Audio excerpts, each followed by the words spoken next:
Grazie al professor avvocato Giovanni Dainese e vi dico solo che la Chiesa, la Carta delle Nazioni Unite, c'è una connessione, per esempio nei Millennium Goals in nota è richiamato il Catechismo della Chiesa Cattolica. Nel nostro corso di geopolitica l'abbiamo saputo in tempo reale perché abbiamo avuto uno dei colpevoli di questo, Monsignor Neves de Almeida, che è venuto nel nostro corso di geopolitica e ci ha spiegato, dopo essere stato a New York e aver fatto questo intervento, essere riuscito a inserire questo aspetto, cioè quando per le Nazioni Unite si può usare la forza, in nota c'è il richiamo al Catechismo della Chiesa Cattolica, i numeri del Catechismo della Chiesa Cattolica che indicano le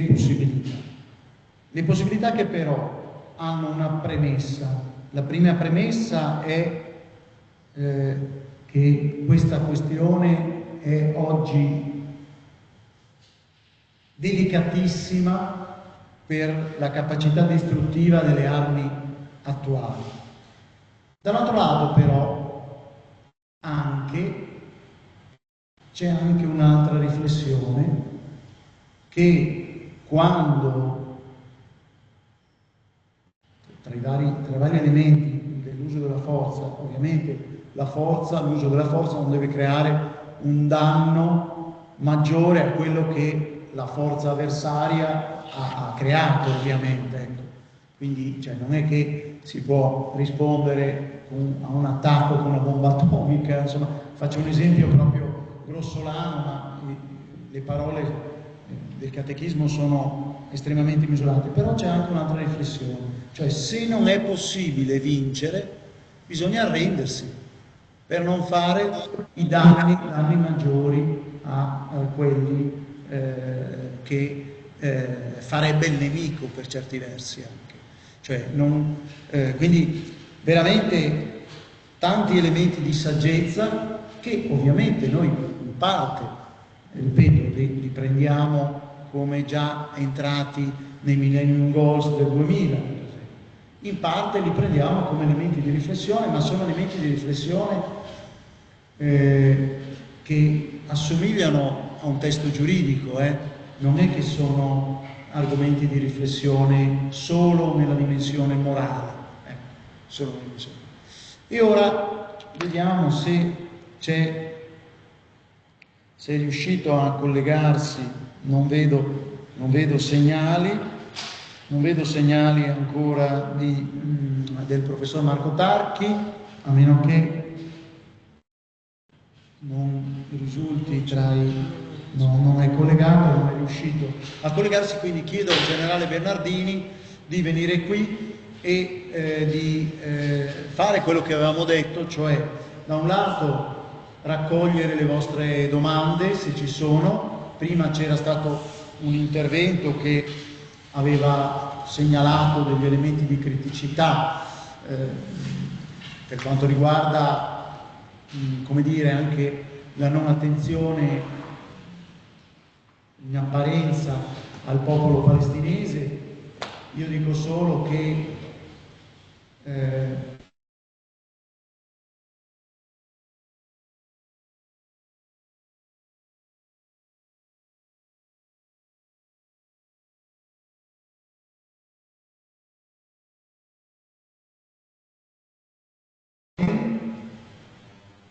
ha avuto un'accelerazione su molte cose proprio perché sta arrivando Trump, e adesso in pratica nel Medio Oriente Israele è l'unico soggetto che può fare quello che vuole rispetto alla situazione, può fare quello che vuole dal punto di vista militare, lo può fare un po' perché ha i mezzi e un po' anche perché ho l'impressione che abbia un via libera. Che cosa ha fatto in questo periodo? Dopo quello che né Abu Mazen ha condannato, cioè il 7 di ottobre, né la gran parte dei palestinesi hanno condannato, e ci sono anche dei palestinesi che hanno condannato il 7 ottobre, ma sappiamo che i palestinesi vivono da decenni in una situazione di prostrazione nella quale le nuove generazioni sono educate quando si fanno le recite scolastiche, fanno la recita scolastica con dei Kalashnikov, dei finti Kalashnikov, e fanno le eruzioni, fanno queste cose qui nelle recite scolastiche in Palestina. Quindi ovvio che oltre a chiedersi se possiamo fare due stati e due popoli, due stati, per le divisioni che ci sono nel popolo palestinese, pensiamo per esempio a Abu Mazen, che nonostante ha avuto dei suoi compagni defenestrati da Hamas, cioè letteralmente buttati giù da un palazzo, in cima al palazzo, e ammazzati, membri dell'autorità nazionale palestinese, non ha condannato questo gesto di Hamas, non ha condannato il gesto di Hamas, quello del 7 ottobre. Quindi le divisioni ci sono di sicuro, e vanno anche verso una compattezza che per certi versi però nega il dialogo. Certo, Israele adesso dobbiamo chiederci anche se, dopo che ha raso al suolo Gaza, dopo che ha occupato la Cisgiordania con i coloni e con l'esercito, dopo che adesso ha occupato il sud del Libano, ovviamente come sempre come reazioni a problemi della sua sicurezza. Cioè, Israele è uno Stato e si vuole difendere, e deve difendere i propri cittadini, e quindi da Hezbollah partono i razzi che possono mettere in pericolo, nonostante l'Iron Dome, il sistema di difesa, e quindi ecco che adesso ha occupato il sud del Libano. Dall'altro lato, adesso con la crisi in Siria, subito ha evitato che queste milizie prendano le armi dell'esercito siriano, e le ha sottratte in pratica ai ribelli, che però sono dell'ISIS, e quindi non si sa come andrà a finire. Quindi comunque è un soggetto che è abbastanza libero sullo scacchiere del Medio Oriente, con dei via libera, e anche c'è l'impressione anche che ci sono stati degli accordi per quello che è successo in Siria, cioè che ci sono stati già degli antecedenti degli accordi. Turchia, peraltro Turchia e Russia sono entrati in Siria e anche in Iraq per l'assenza dell'Occidente, e la Russia l'ha fatto anche, visto che ha fatto una brutta figura con la guerra, almeno inizialmente con la guerra in Ucraina, ha tentato di riconquistare un ruolo internazionale in quel modo, e adesso forse lo cede, come dire, per tentare di avere più forze, forse, ma su queste cose è esperto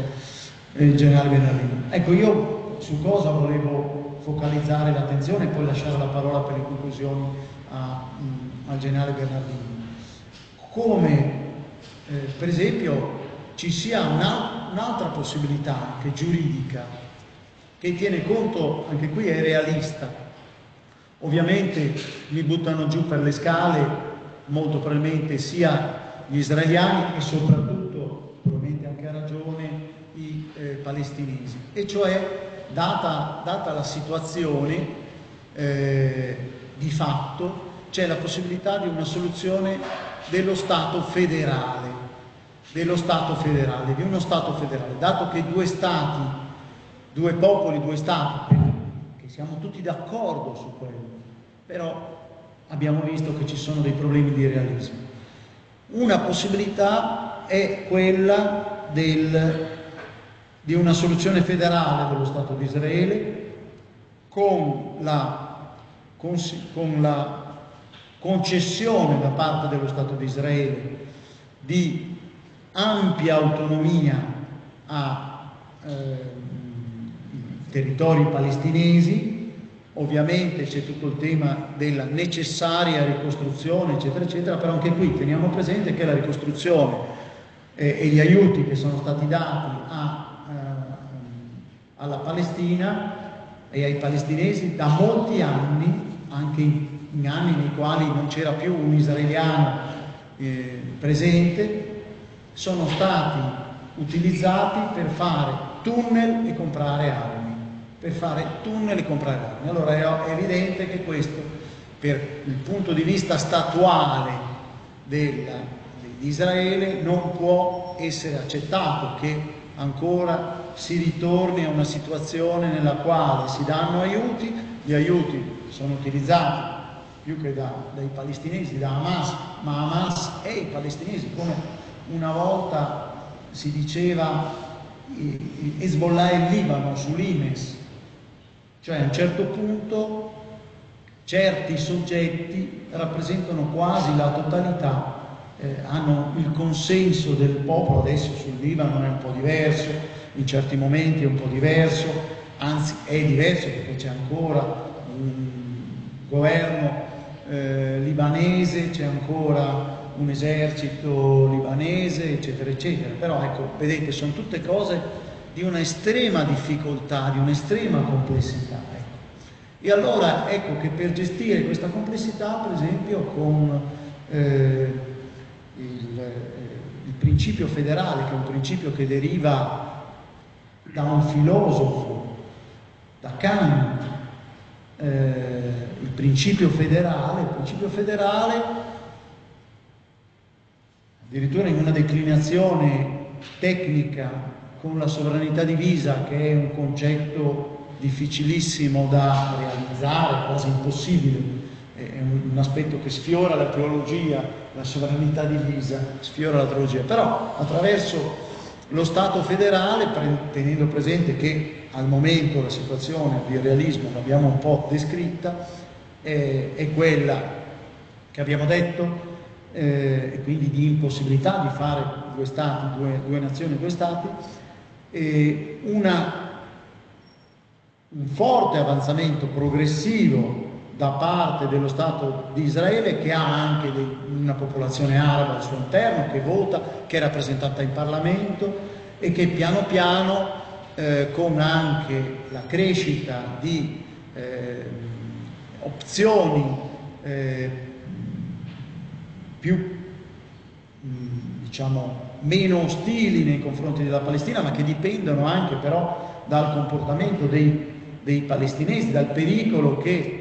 quotidianamente il terrorismo palestinese fa in Israele, perché ci sono la cronaca è piena di cose tremende dall'una e dall'altra parte, e non voglio schierarmi da nessuna delle due parti, però una delle soluzioni giuridiche potrebbe essere uno Stato federale che inizia come Stato federale, ovviamente il Stato di Israele, e che poi piano piano dà delle autonomie sempre crescenti fino poi ad arrivare, allora sì, alla soluzione due Stati, ma attraverso questa mediazione dello Stato federale, che assicura la sicurezza a Israele e però con le pressioni della comunità internazionale dovrà cedere molte autonomie alla Palestina. Chiedo scusa, io ho pronto una relazione con 500 diapositive, ma ho voluto concentrarmi su una delle ipotesi